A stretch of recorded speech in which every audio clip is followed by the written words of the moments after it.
Welcome to the video on how to deposit a research article in Summit, Simon Fraser University's research repository. In the previous video, we talked about what Summit is and the benefits of depositing your research.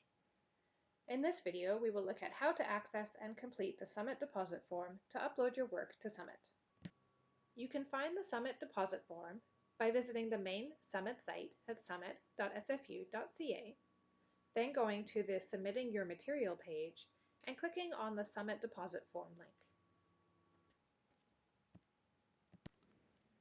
In the Summit Deposit Form, type in the details of your article. You will be asked to include an email address, but your contact information won't be made public on the Summit site.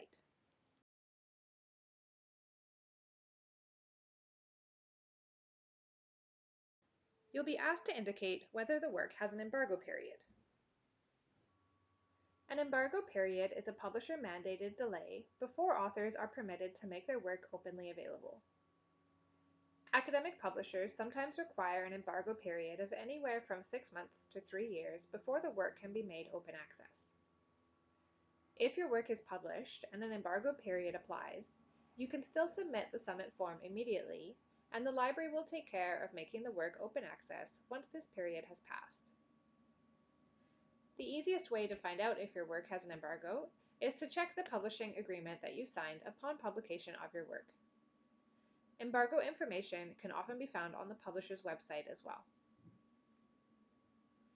If you're not able to locate the embargo information for your article, please indicate this in the embargo field and a member of Summit staff will look into this for you.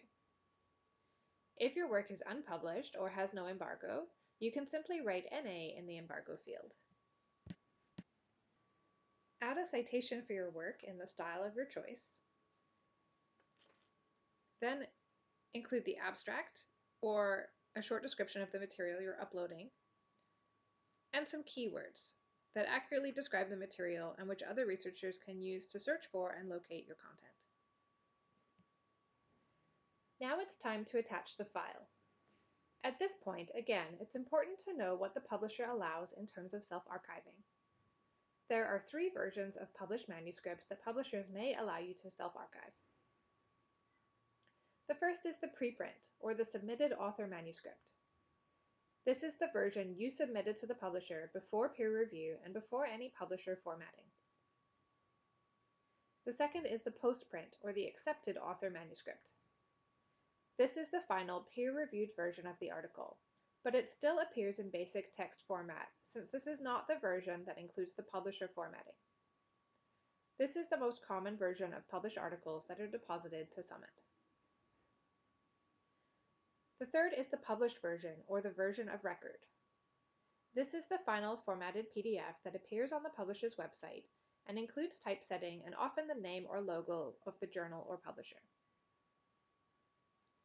It's important to check your publisher agreement or the publisher's self-archiving policy on their website to see which version is allowed. You should choose the version closest to the final published product that you're allowed to self-archive.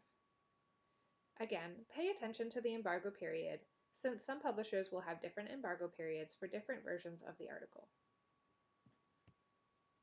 When you've completed the Summit deposit form, you can click Submit, and your submission will be sent to a member of Summit staff for review. A member of Summit staff will review your submission and answer any questions you asked in the form. They will be in touch with you if they have any questions about the submission. You will receive an email notification when the work is made publicly available through Summit. If there is a required embargo period for your article, you will receive a notification from Summit that the record has been created, and they will let you know the date that the full text will be made available. Congratulations on making your work open access through SFU Summit.